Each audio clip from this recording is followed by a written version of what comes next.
tu na có om hi Graceland King of Rock and Roll tin hiện phùa Elvis Presley in khá tỏ đón nè chung ta về hi thì ăn cái lâu thì lòng đón nè hi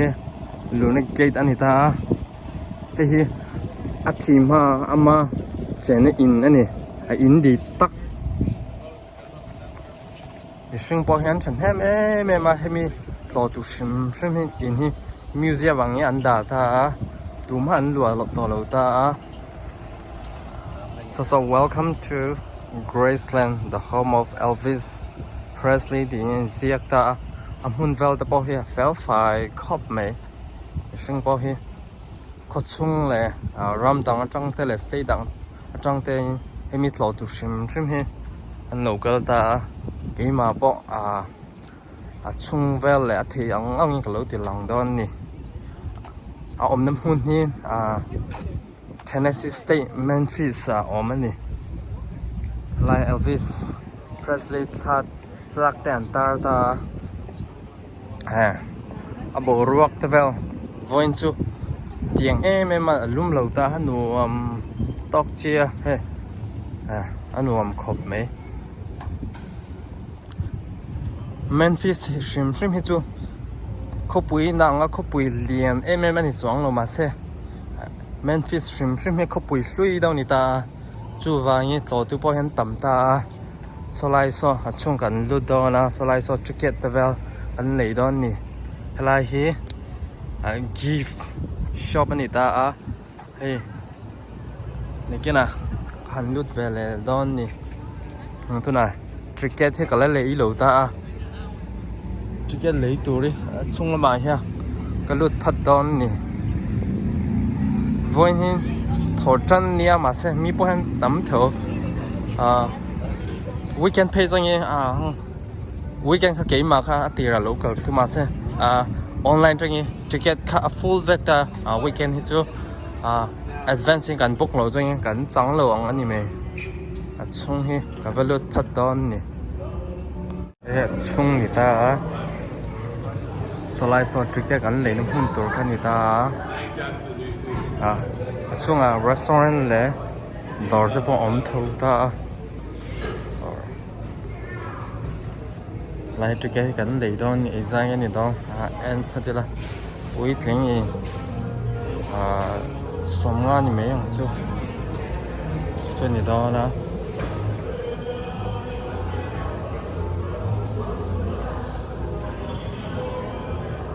solai so gift door ni ta zang lum man hi en chiang lo en chiang chin don ni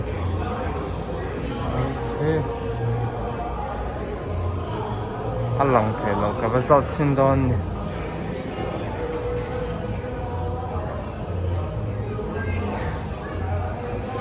ticket ka lấy zo chia atau khope mi pakhatin dollar som sari le paria ke peta hi cái mà tắc hết chung hi tu nào là thầy lâu ta cả lăng khạc đó na thì lệ sống đi bằng chung cần lút đó na tu na bốn mà theo cả anh quên lockdown nè chung tắc hết chú thì lệ li nga cần lút đó na hey tàu khóc mấy ticket chú tu na thọ thầy na còn em đó nè tiếng ôm thì thọ thầy nó về lệ hi gift door thâu ni ta halai hi achu tak an lum hai thil lei tu tang an nei chong ya lei the ta halai hi an nal hlom khop me ama sharing na t-shirt le engkim he ama thalaka chung le aping chung ho te an da cheu ta mi po lei tu le lo in tlar ta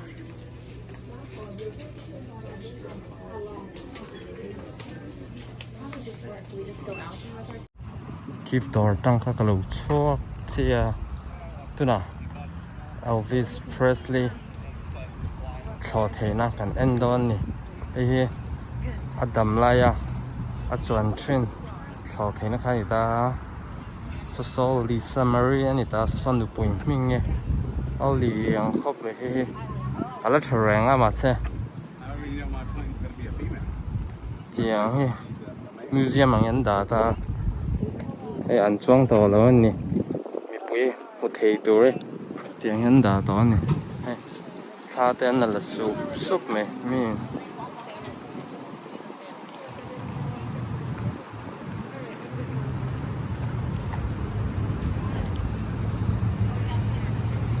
đây hi a chunga ha enge om hey kan en chin don ni a te zok hi ka va phat na a thlo thei ni pa ni ni ta lai hi a te zok ni ta ma se rong chu a design te chu a yang thap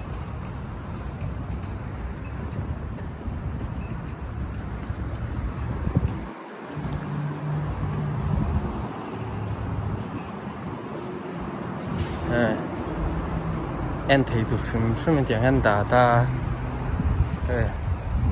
color here blue le var ta so like so US flag the entire ta chung à he alu thế à cái po anh em em xin đón nè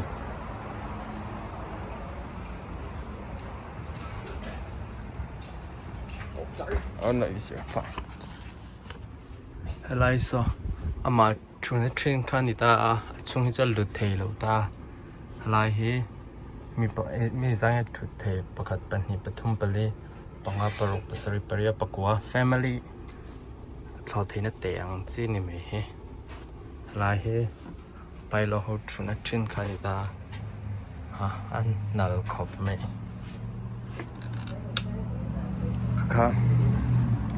Elvis Presley thlo theina kan ta he lai te po he dang dai chu dang dai ve khop me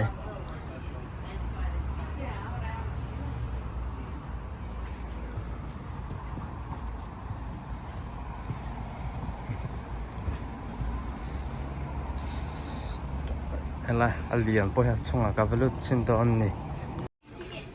hi a chung ni ta thu thelo tu re tiang he don't touch ni ta alian real khop me ai luxury ya om ta lai TV man lai ka ni ta hi ma chan chin jian an sui na kan ta lai hi meeting te ni na tu tang dai khop me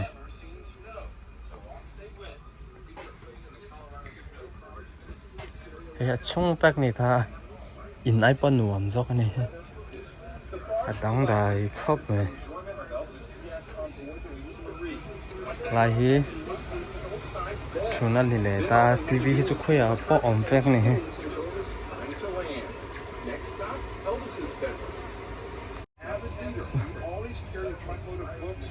a thlo then hi chu lo dang dai ve khop me lai hi bedroom ani ta